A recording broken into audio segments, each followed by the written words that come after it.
was born in Mumbai, and I actually went to school in a suburb of Mumbai, Thane. And I did my BSc and MSc from University of Mumbai.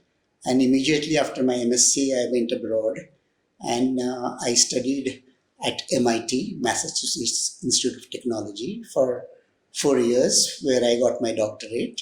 And then I was in North America for about 3 years for postdoctoral work, and I returned.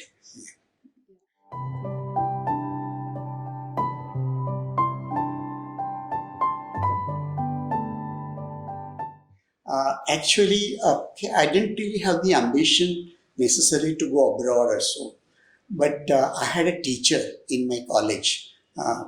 My college was Ramnaran Ruya College, which is in Mumbai, and my teacher was one Professor Goodbole. He was the principal of the college also, and he had studied himself at MIT. He had done his master's at MIT. And when the question was what I do further, I thought of, along with other students of my class, that we should try abroad or so. And we decided to appear for GRE and so on. And when my professor came to know about this, he did advise me that rather than going elsewhere, I should try for MIT. And in fact, it turned out that when I had applied, my GRE score was reasonably good too. I had gotten a number of good universities admission. But then MIT admission had not come. I had applied because of my professors goading me to do it. And at one point it happened that way that I had to decide about whether to go to a university like Columbia or Rochester. And MIT admission had not come. So at that point, he wrote to his professor, his own professor, Professor Alice from Plasma Physics, a wonderful person. And Professor Alice wrote to him within a few days. Those days were not the days of email, obviously. You have to write letters. And Alice told him that he would personally see to it that I got admitted there. And within a few days, I got the admission. I went to MIT because I had no choice. I couldn't really have turned down what Professor Alice had recommended.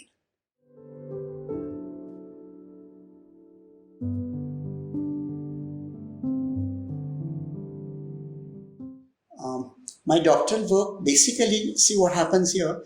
For the first semester or so, you tend to really read a lot. Because, unless you read, you can't really decide on your problem and so on. My professor had given me certain areas to work on, but he had not fixed my problem as such. And therefore, I did a lot of reading on nuclear physics. In fact, that's also a very interesting story. I was interested in theoretical physics, and normally people, students at that time, usually preferred particle physics as the subject. And instead of that, I went in for nuclear physics because you see what really happened was that every subject had lows and ups. So during that time, there was a certain down, for theoretical physics, especially particle physics. And when I talked to various professors, it came out that they said that rather than doing particle physics, one should do something else, like condensed matter and so on. I didn't want to go away very much from particle physics. So I chose something in between, which was nuclear physics. And nuclear physics, of course, was very interesting to me also. And that's how I started. And I went on working. My professor had given me certain areas to work, and especially within a few months, it happened that my professor himself, who had actually given me the problem, had to leave MIT and he went elsewhere. So I had to work for another professor, but that professor said that since I had worked with this professor, I should keep corresponding with him and so on. He was at Cleveland, Case Western Reserve University. I went there and then we continued. The problem that he had given me was actually in relation to what one would say, disproving what some others had claimed. Okay, so it normally happens that way, that in nuclear physics,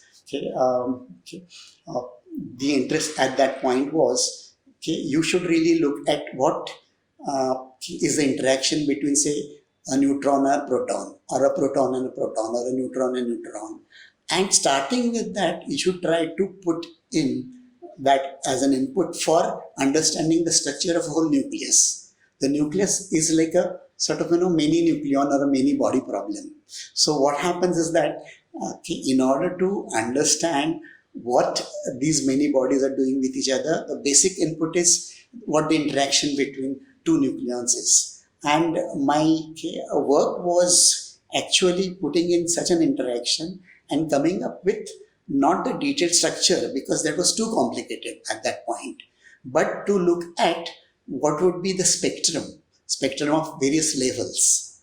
Okay, and I had chosen in particular nuclei like oxygen 18 and fluorine 18, which are what would normally be called mirror nuclei.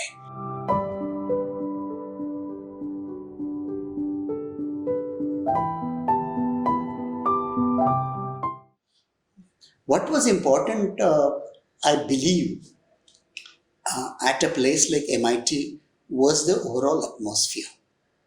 I mean, see what happened. I was a simple person from India, who was from basically a middle class, a low middle class background, and thrown directly into one of the best schools in the world, and sort of overawed by the kind of intelligent beings who were there. But then you see what I found, that system was so sort of so liberal and so receptive that that anybody who has ideas will have place there. So that's why I thought I really enjoyed that. So apart from the fact that you do good research, you also sort of imbibe the culture. And I think that's the difference between TIFR and also other institutions in this country. Like, later on, I'm really sort of, jumping into later times or so. But really, what really happened was that after my MIT and McMaster and Wisconsin, I was there for 1 year stint I came back because I basically wanted to come to India and teach. My idea was to really sort of, go into a kind of developing, giving an opportunity to people like me, sort of grooming them and so on. And I did that for 14 years before I joined Homi Bhabha Centre. And those 14 years I was at the University of Mumbai colleges or institutions and so on. And when I joined this institution, I really could see the difference. I came from MIT for about 14 years or so. I was in a different atmosphere. And then I came back to that kind of atmosphere when I joined here. And later on, I was with this institute for about 23 years and I really enjoyed that. No, it's really the culture that matters. That's one of my favorite educationists, educational psychologist, Vygotsky, keeps telling that it is the interaction, social interaction. Okay, he calls it, this whole process, he calls it cultural mediation. What you do really is this, that you pick up the language, you pick up the culture, of the surrounding, and that culture is also a very important part of your learning. And so just as individual learning, which was emphasized by Piaget, this social learning is also very, very important. And I feel that, institutions like MIT or TIFR and so on, they do a lot of social learning. When you are there, the thing is that you may not realize, but you are imbibing the kind of ethos, the kind of values, the kind of culture of that place. And I think that's very important. And I think, if I really, again, remark about it, what happens is that in our education system, we basically, have to emphasize on this, we really not been doing this. We need to do that, and our teachers have to really sort of understand the importance of sort of giving students opportunities to learn, and then creating a kind of milieu which really is conducive to their own learning. So that's what I really strongly felt about, especially MIT, and not only MIT, but number of other Western universities like McMaster in Canada or Wisconsin, or later on, I know those I visited and so on. And then, of course, in India, there are very few institutions. And I was lucky that I became part of TIFR later on also.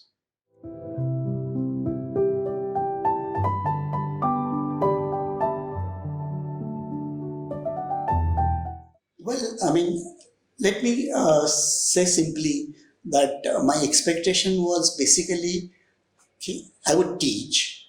I would teach to my heart's content.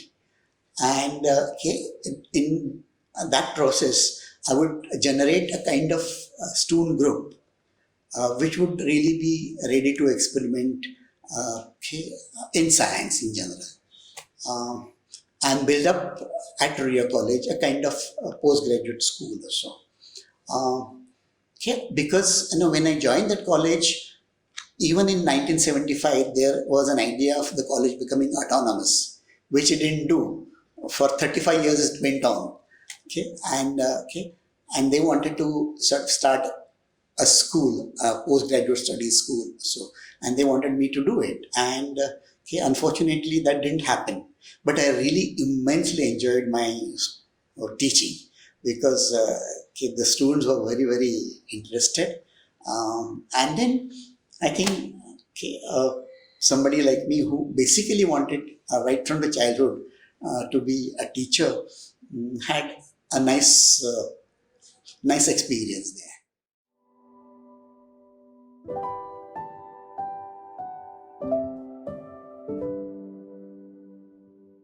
I was always interested in kind of teaching, but not the kind of teaching at a college, because what had happened was that at the college, when I did this, I enjoyed my teaching with the students, but I didn't really find the kind of the milieu and the curricula very, very sort of exciting, and therefore I was looking for people who would be ready to do experiments and so on. And turned out that I knew about Homi Bhabha Centre, which was established way back in 1974, and Professor Vijay Kulkarni was the founder director, knew me, and he wanted me actually to join him. And therefore I used to come here and look at what people were doing and so on whenever I had time. And Sir Arvind Kumar had by then joined. He had started a wonderful program called the Homi Bhabha Study Circle at that time. It was quite an open-ended program in which students of BSc from nearby colleges used to come, and they used to meet 3.5 hours once a week or so. And it was totally open-ended. There was no syllabus, there was no exams and so on. And they would study problems, say in electricity and magnetism or in quantum mechanics and so on. So I joined that group, and slowly I was drawn into this. And therefore, after about, say 1988, I decided that I would switch over. Not because I wanted to leave the earlier place, but this was more attractive to me.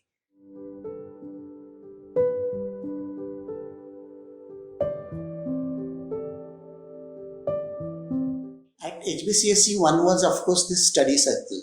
Essentially training the students without, strict constraints of curricula. The second was teacher training. And HBCSE was very much interested in teacher training. And HBCSE had already at that point become familiar with the new methods of teaching in the world. There were a lot of new things happening in the world. For example, in 1989, soon after I joined, Homi Bhabha Centre for Science Education hosted a mathematics education sort of a 10-day workshop, international workshop, in which we had participants from India mainly, but the experts were not only from India but also from abroad also. And at that point, there was a lot of different experiments going on in the world in mathematics teaching, especially the ideas of constructivism, that children learn by themselves, had taken roots, deep roots in mathematics education in the US. And those people, some 4 or 5 experts from there came to us and they impressed us a lot. And therefore, what we really felt was that this is the kind of thing that we had to take it to our country. And therefore, we devised a number of teacher training programs. And we also started writing materials. So there was a lot of material writing we began with.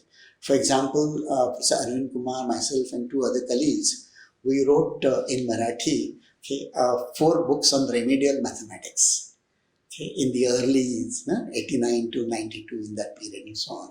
And we're really happy even today with the kind of work that we did, because it was very simple ways in which mathematics could be taken to the students, especially for students who need remedial education. So one emphasis was at that point in our case was to sort of do teacher training. Another was also to sort of handle remedial teaching with actual kids. So we used to work with schools nearby, the atomic energy schools, and especially children who were not so good at mathematics. They used to come to us and we started working with them and so on. And that experience really helped us, because at any point, see what happens here, if you start respecting children for what they are, and that is the basis of constructivism. Constructivism really says that children learn by themselves, and it is that learning that you have to respect.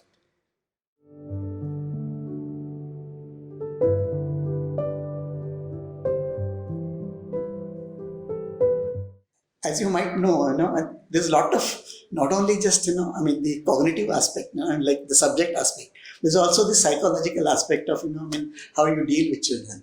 And I can tell you that during our courses, we had such a rapport with teachers and students. Like, some of the students who used to from 8th standard and so on, from atomic energy schools, they used to be sort of, lacking behind so much that they really didn't feel much interested in the classrooms as such.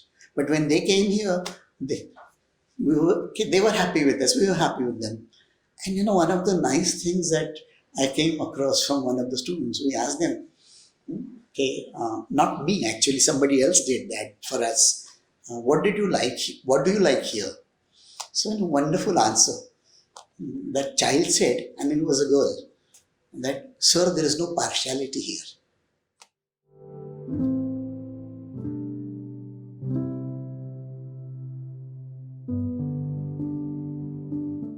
So ultimately we came up with a sort of format for teacher training courses. One was actually telling teachers about what are the new ways of thinking about teaching and learning in the world. So basically, constructivism and what are its theoretical positions and so on. The other was also to tell them about how effectively, on the basis of these principles, you can convey the content. So actual models of teaching. The third was the laboratory, because we felt that a laboratory is a very, very important aspect of learning science. Ultimately, validity of science is in the laboratory, in nature. So if you really tell things only theoretically, it's not going to be of much use. And therefore, then you have to do the laboratory in the context of their learning. Laboratory is, sort of separated from learning, which is typically what our colleges do, is not of any use. Like, you do something like, you're measuring Young's modulus, by means of some long big wire and so on, and you don't have anything to do with it in your curriculum. then, there is no motivation. You just mechanically take readings and so on. So later on, we felt that, these two things had to be brought together. So that was the third aspect of it. And the fourth aspect was, we learned especially in constructivism that, since, you have to give students opportunities for learning, and learning is an individual process, and each individual is different, then the best thing is to know about the individual through actually giving the child an opportunity to express. So giving an opportunity to express is very, very important. And therefore, even with teachers, we found that. And therefore, we always had a major session on communication. Children should really communicate with each other, communicate with the whole group and so on. And then of course, they should sort of talk to each other, peer evaluation, peer working together and so on. So we did a lot of those things especially. And later on, just as we did this, one of my students later on, his name is Rajesh Kapad. He's a member here, faculty member here. Took the work for the senior secondary levels.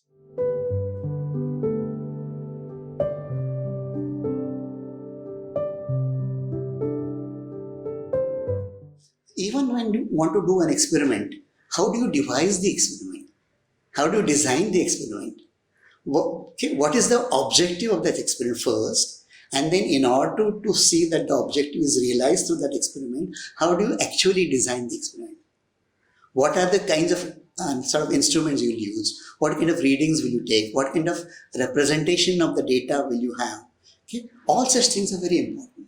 And these are known as procedural understanding in the context of science. And then one of the very important conclusions of some of the researchers, especially in UK, was that the experimentalist who's really good as an experimentalist is the one not necessarily exactly skilled in the case sort of instrumental techniques, but the one who has greater procedural understanding, one who can relate theory to experiments through the mode of designing of experiments and so on.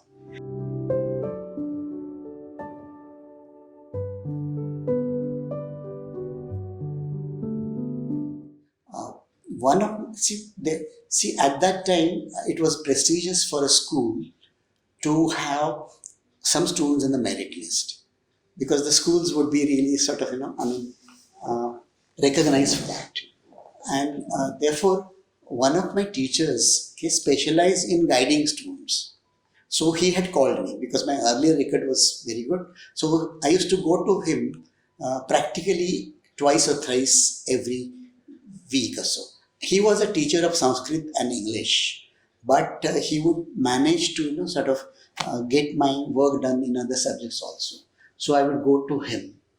I would go to another teacher specifically only for maths, and learning solving riders from him was an immensely rich experience.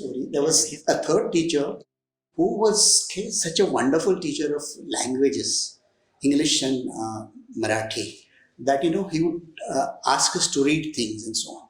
And then he was sort of he knew a lot of Marathi literary figures, and then he would take us to them literally. So that was very inspiring. So I had a very rich sort of school days or so, and that was remarkable.